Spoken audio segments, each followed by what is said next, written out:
первое – это идентификация, то есть как вы находите сигнал, ситуацию, то есть что это за ситуация, то есть ваш сигнал, да, ваш паттерн, ваша торговая стратегия, как угодно называйте. То есть это очередность событий, первое, второе, третье, там, четвертое, которое ведет в итоге к сделке. Все. Синтекс, очередность, в которой происходит или формируется событие на графике, которое в итоге приводит к сделке. И это объективно, то есть вы видите первое условие, вы видите второе условие, вы видите третье условие. Если я вижу все три условия, то я принимаю решение. Да, например, на buy, либо на sell. Все. И это констант, это прописано у вас где-то и зафиксировано, и вы этому следуете. Да, вы это протестировали, естественно, это все понятно. Да? Это первое. Без этого нельзя. То есть, если этого нет, ну ничего не получится. Я вот прям могу гарантировать. Это первое. Этого нельзя. Вот без этого нельзя точно. Первое, второе, третье должно быть, или там первое, второе, третье, четвертое, пятое. Может быть, 5 условий на вход в рынок. То есть, если, например, мы пробили уровень, и в это время цена торгуется там ниже какой-нибудь, ну, условно, какой-то большой скользящий средний, и осциллятор там какой-нибудь ушел вообще в подвал, и что-то еще, то тогда я продаю сразу, например, sell. Ну, к примеру, это вот прям выдуманный вообще несуществующий пример. Или какой-то бы еще может быть какая-то ситуация, там вы используете какие-то индикаторы или объемы, неважно. То есть это должно быть прям вот обязательно. Вы можете все изучить, все исследовать, но вы придете все равно к этому, если хотите стать прибыльным. Затем, второе, с этим разобрать. Вот у меня есть последовательность, ну, скажем, вот где-то здесь, ну, вот в этой ситуации, скажем, вы здесь продали, да. Дальше идет да, Money Management, Risk Management, то есть каким объемом вы заходите в позицию, то есть сколько вы берете, 0,5%, 1%, фиксированный лот у вас. Да, но самый простой способ это брать фиксированный процент. Да, например, 1 и вообще голову не ломать, какой лот, потому что уже эта автоматика рассчитает лот подходящий, да, под лот, который подходит под конкретный символ. Например, я торгую разные символы, я торгую и золото, и нефть, и евро, и фунт, и NASDAQ, и там везде разная стоимость пункта. Если я буду каждый раз думать, о, так, это 10 пунктов по NASDAQ, ага, такой лот нужно брать, потом по евро, ага, 20 пунктов, там 5 пунктов, такой лот, ну это с ума сойдешь на минутки. А я нажимаю кнопку, и у меня робот сам рассчитывает. Вот здесь у меня прописан процент риска, вот я беру обычно от 0,7 где-то до 1% риска на сделку, все. И дальше робот все сам рассчитывает. Мне не надо думать, где, что, зачем, почему. То есть такие, да, моменты. Дальше вот вы здесь продали, где стоп-лосс, тейк-профиты вы ставите. То есть с риском понятно, да, например, ну я беру 1%, да, где я ставлю стопы в этой конкретной ситуации. То есть вы взяли, уточнили сигнал, и теперь где стоп-лоссы. Ведь много вариантов, как ставить стоп-лоссы, и это тоже нужно исследовать. Вы не можете от балды, вот, ну я буду ставить 5 пунктов. Это надо исследовать, это огромная работа, это вот так по щелчку не решается. И тут сказать вам, вот бери этот стоп и этот правильный стоп. Нет, вы должны для себя исследовать. В моей системе мы используем вообще 3 варианта стопов и тейков. Это вот здесь тоже в советнике все уже по умолчанию заложено. Это ATR, когда рассчитывается стоп и тейк по волатильности. Например, ты входишь в sell или в buy, и вот, ну, например, скажем, вот здесь я продал бы. Да, я не буду уже входить. Ну, вот здесь я, например, нажал лимит, и вот у меня поставился автоматический стоп, тейк, все выставилось автоматом. Видите, да? И стоп ставится по волатильности, то есть по определенным параметрам волатильности. И здесь есть параметр, вот он прописан, стоп-лосс, тейк-профит. И, естественно, я могу это менять, управлять, но это уже, сейчас мы до этого дойдем. Все. То есть это уже не надо мне в голову ломать каждый раз по поводу того, блин, а где здесь стоит стоп, а здесь стоит стоп. Это должно уже быть известно до входа в рынок. Не то, что вы так, ой, здесь сегодня я поставлю возле уровня. Кажется, вот уровень хороший. Здесь я от уровня куплю и возле того уровня поставлю. Не работает. Это ерунда полная. Более того, имеет значение масштаб тейк-профитов. Я не рекомендую новеньким трейдерам внутридневным ставить большие тейки. Вам нужно ставить тейки. Вот обычно вот читаем книжки, да, все, наверное, читаете книжки известных трейдеров. И там что обычно говорят? Ты должен находить сделки с соотношением 1 к 3. Минимум, чтобы цель была 3 к 1. Да? Супер, круто. Но как часто цена будет доходить 3 к 1?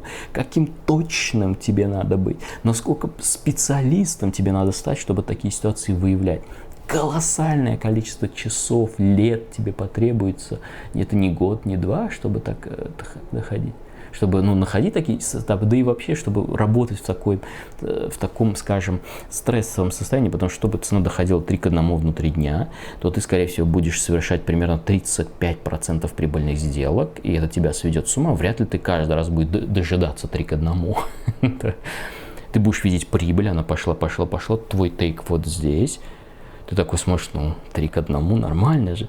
Она доходит, проходит 2 к 1, и потом и обратно. И ты сидишь, ждешь 3 к 1. Зачем? Зачем? Это неэффективно совершенно. Тебе нужно увидеть тейки. Тейки нужно увидеть, что они достигают, что от твоей деятельности есть какой-то... Ставя далеко тейк, ты отдаляешься от этого состояния, когда ты будешь видеть тейк-профит, потому что такие тейк-профиты достигаются реже, и нужно быть, прям выявлять эти ситуации. Понимаете? Это первое. А второе, проще поставить 1,52 коэффициент, например, твой стоп-10, тейк 15, да? Это идеально, и тебе хватит 50-60% прибыльной сделки, тебе не надо будет 80-90 совершать, и у тебя не будет сильно падать. И тейки будут нормально достигаться. Это комфортно, это золотая середина, от 50 до 60% прибыльной сделки в среднем, да, не за 5 сделок, за 200-300 сделок. И средний коэффициент 1,5. Понятно, некоторые сделки будут 1 к 2, некоторые, может быть, даже чуть ближе к 1 к 1, но в среднем 1,5. Математически нетрудно посчитать, что этого более чем будет достаточно, чтобы ты почувствовал уверенность, и потом на это уже то, что ты почувствовал уверенность, ты на это добавишь объем, ты на это можешь расширить тейк, когда ты уже за 300 сделок совершишь с тейком 1,5, ты поймешь, какая часть из тех, кто достигает 1,5, какая из них идет до 1 к 2, на 2 к 1 точнее, потом 3 к 1.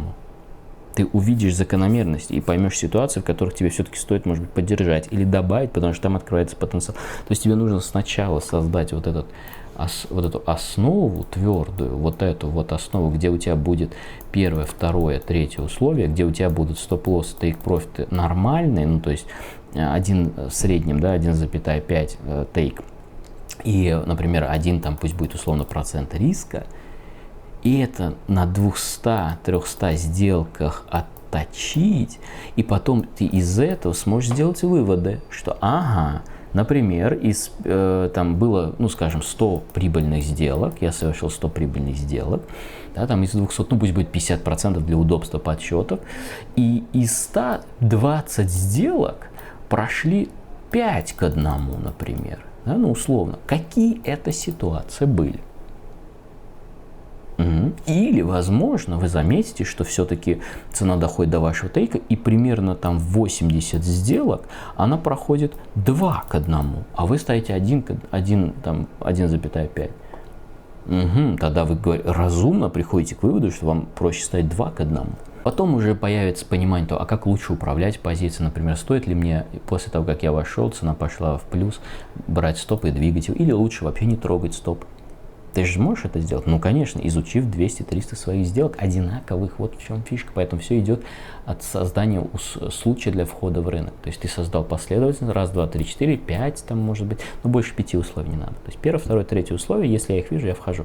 Вот, например, в тренд-сканере в моем все эти условия заложены. Более того, роботу я могу задать больше условий. И мне не надо о них думать, потому что он их найдет и покажет здесь. То есть здесь в мой этот не входит, да, мои обязанности анализировать рынок, искать эти ситуации, он сам найдет и сам покажет. То же самое на разворот он найдет, покажет, то же самое здесь.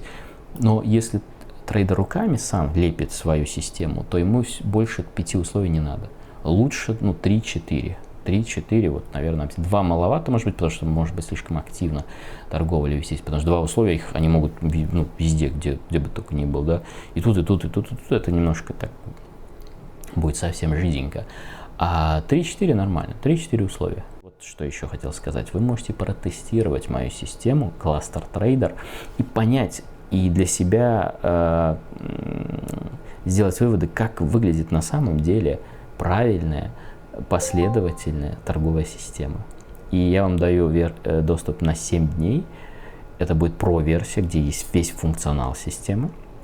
Даю все правила, даю все тренинги, которые есть, относящиеся к системе. Вы получаете и советник мой, и там еще будет тренд-фильтр, и точки волатильности, уровни поддержки сопротивления, TC-BY, TC-sell паттерн. И вы заметите, как, казалось бы, о, сколько информации, все это локализовано и объединяется в простую вот эту формулу, которая говорит раз, два, три равно сделка.